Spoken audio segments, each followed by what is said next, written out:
we've lost her, but then I think of them too, right? Sure. And what they've lost. So, and like you said, Lauralee, I mean, she had all these families, and they were all families. They were complete families that were all merged, and she enjoyed all of them. Right, she did. So she did. Yeah. Hi, guys. Hi. Anyway, go and let you talk to Lauralee. I know, it seems like we're didn't mean to ignore everyone else. Well, this is great, Lauralee. I hardly get to talk to you now. I know.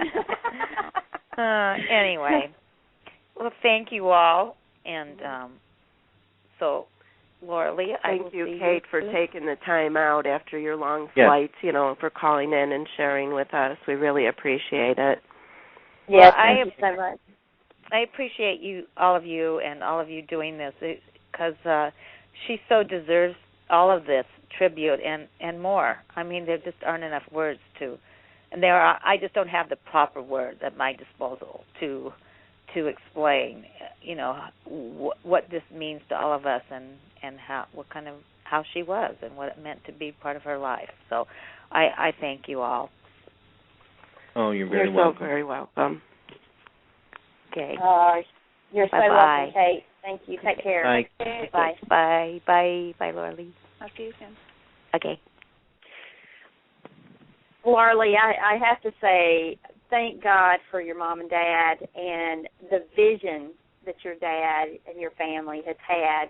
You know, Y&R, after, you know, today, we always knew as fans the reason why. We knew why Y&R has been #1 rated daytime for so long. Mm-hmm. But today, you guys set the bar so high because you did something for one of your own and one of the legends, you know, not only daytime, but just Hollywood legends and so forth that has not been done before. And just to see you guys, you know, real and just sitting there chatting about someone that you admired and respected and loved, it was very touching for me and for the fans out there. And thank you so much. I'm so glad you guys did that.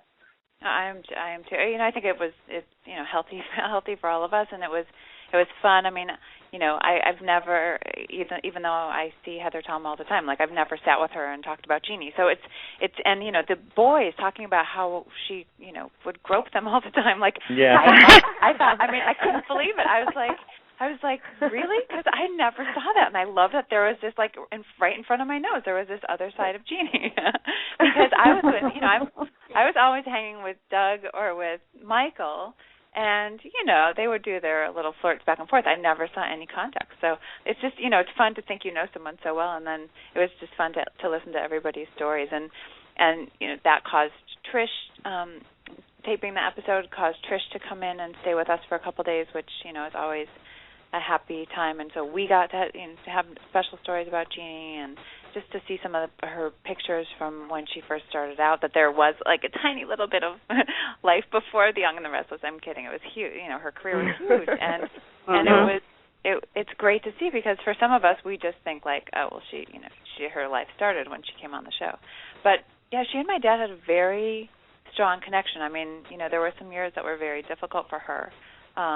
But he never, he saw something special, and he wasn't going to give up. And I think if it were, you know, certain actresses, he would have said that it's just not worth the trouble, and, you know, we're going late and this and that. But, you know, he wanted to keep Jeannie and get her healthy, and you know, I think they were each other's, like, you know, fans of each other, and he wouldn't settle for anything but her showing up for work.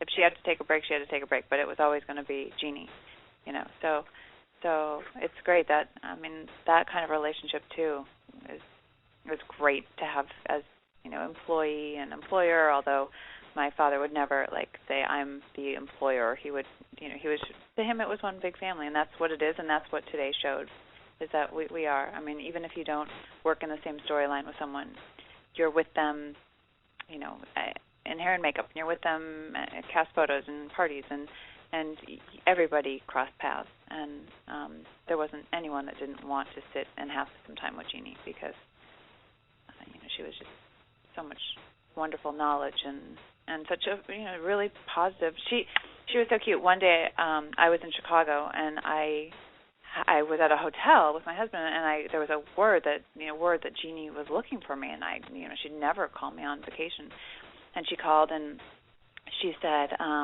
Corbin would like you to be in a movie that he's doing, and she's going on and on and on about the story of it, and I wanted to say the Jerry Maguire line, you had me at hello, I will do anything for you, I will do anything for your family, it was just, it was so funny because, we had so much fun shooting that outside of Young and Restless, and I spent a ton of time with her on that, and when we would take, little weekend trips and promote it, and just, I kind of, grew up with Corbin and Colin and Karen, and so it's just, it's life, unfortunately.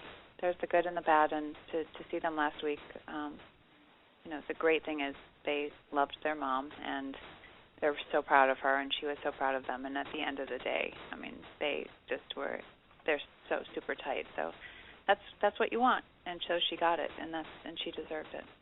Mhm. Definitely, and there was just not enough time. I was telling Kate earlier that if we had, we would have been happy as fans. I know there was so much footage shot of the tribute. We would have been happy just to see this all week on YNR, right. To make it the Jeanne Cooper week. And but I know everyone has their special stories about her and how she's impacted them. What was it like for you? Because I know you kind of knew her, in a different way because, your dad and she were so close and just had that relationship. And the first time you met her, what was it like for you? I would think that I probably met her in Chicago for the first time. I watched the show from when I was very young. I can't remember if I met her when we were out here for a party, which is probably, but you don't really get to talk to someone. But I remember her coming to Chicago with, I'm pretty sure it was Corbin, and that kind of, we evolved as the more time I would spend here. But what I was so super grateful for with her is, she did have my back from day one. There were obviously actors that were like, hold on, boss's daughter, she's coming in, what's going on? Jeannie was like, I think was sort of, you prove yourself, you're good with me. You learn your lines, you're good with me. You're kind to people, you're good with me. So we were always good. I did the best I could. She would give me as much advice as she could. She knew I was like a work in progress, but she gave, she never second guessed any intentions, or she never, I think because truthfully, I think she was wanting to help out her kids in the business too. I would talk to her all the time about, how come if, if a son's a lawyer after their father, everyone pats the dad on the back, yeah, your son's a lawyer, but if you want to get into the entertainment business, like your parents are like, oh, you're getting in the entertainment business, so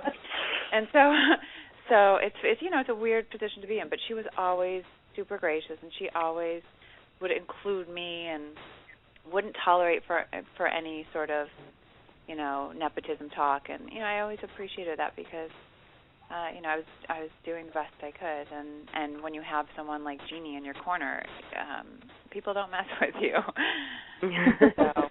So it's true. But I did have like funny, I remember a couple, I don't know, 5 or 10, it's got to be more than that, probably 10 years ago, sitting in hair and makeup, and she was cutting open a papaya, and I had never seen the inside of it. And I look over at her, and I said, Beanie, I would call her Beanie, what, what in that, what are you eating? And, it just looked like gross, moist, enlarged caviar pouring out of the fruit. And I was like, what is that? And she's like, have you never had this? And I was like, no, and I never will based on what you were doing. And she was, we're just going back and forth for about 15 minutes. And now I eat them all the time, and I will never eat one without just thinking of just our insane conversation of me just, I wasn't like, excuse me, Miss Cooper, what are you, I was like, that is disgusting. I won't get near your mouth after you. And she's like, well, you don't eat the seeds. And then she's scooping it out, and, part of it's missing the garbage can. It was disgusting. And so, that, and that's how it is, in a family. I don't know that I have, unbelievable stories. I just don't know of times when I wasn't with her. And then she was great because when my husband first moved out here, he was doing a bunch of photography, and this was, I don't know whether this was before, it must have been, it was obviously after the facelift. She did do some sort of chemical peel, like months, like years after, and she said, it's going to be really disgusting, Scott, but I want, it's just like, it's what a lot of women do now, like an outpatient, like just a peel, but back then it was kind of a new thing, and she said, I want you to come in and photograph it, and he was like, okay, and he loved Jeannie, and Jeannie loved him, and he came back that day, and he's like, this was like the nastiest thing. And she's so cool. She's like, I mean, you literally see like her skin, like fresh baby skin underneath. But she didn't care, and she was always honest and open with everybody, and she was always up for something. And, so we spent bizarre and wonderful times with her. But again, that's life. That's kind of what a relationship is about. So, and she has this, I don't know if anyone's ever talked about this, but there's this large cardboard cutout of her. I don't know if it was I didn't see the entire tribute today, but there's this large, life-size cutout of her, and it's in her dressing room, and I think it was like when I took a few months off, and I came in, I sat in her dressing room, and I came right in, I was late, and I was trying to go through my pages really fast, and I'm sitting in her dressing room, and I'm looking down now, the corner of my eye, I see a foot. And I slowly start to look up, and it's her life-size cutout, and I didn't know about it, so I'm I'm screaming, my hands are shaking, and I'm there, it looks just like her, and I thought, oh my God, and so I left, and later on I came in. She has two doors, like a front door and a back door. I came in the back door, and would you believe the same thing? I walk in, and I think she's standing there. And so the next day I said, what? You've got to get that thing out of your room. Like, it is freaky. And she laughed. She said, I can't tell you how many stories I get exactly like what you're saying right now. And just because of that, she is going to keep that thing in there. She should have put a hidden camera in there, because I'm sure people have just about, wet their pants just seeing it, because it's just the last thing you expect. But she kind of tucks it behind a little tree right in her room, and she always would have Christmas lights on her little tree, her fake tree. And, it was just fun. I mean, it's just fun. But that's how she is. If she thinks like she's getting a good laugh out of it, she's not going to take it away. She is going to keep it there. I'll still fall for it. If they keep that in there, this time I'll fall for it, but I'll love it. And she'll be laughing from above. Yeah. Well, for sure. She's laughing now, LAURALEE, just listening to you tell that story. I'm sure she is. Will you be able to take any type of memento from her, from, work home with you? Oh, gosh. I don't know. I mean, ever since they rotated that Chancellor set, it's so freaky to me anyway. Do you know what I mean? Do you guys know that they, changed? Yeah. I have great pictures. Like, I've been sent in the last couple of weeks pictures that I've never seen of her and the two of us together.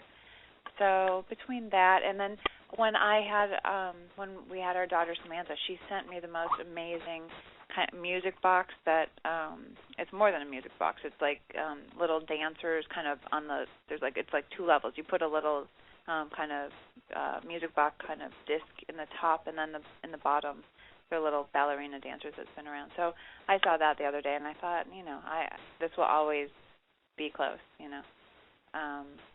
But I don't know. I feel like there's so many good memories, and if I would love a piece of her fake jewelry. Yeah. Always.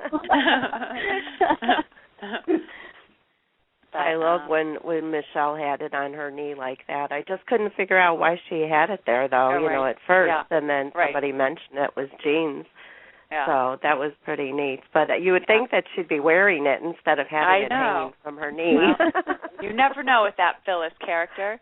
Very unpredictable. That's exactly right. Very unpredictable in my years of crossing paths with her. Oh, yeah, definitely. Oh, that's so funny. Well, LAURALEE, we won't keep you much longer. We want to thank you so much for stopping by and sharing your stories with us. We really, really appreciate it. And just know that she's always in our heart, and as well as the rest of you. We will always be here for you. Very sweet. Well, we can't thank you enough, and I think it was such a great idea because, sometimes when you see a show or, a movie or anything like that, you want to go out and talk about it, and clearly after today's episode, we weren't done talking, and we'll never be done talking, but it was nice to follow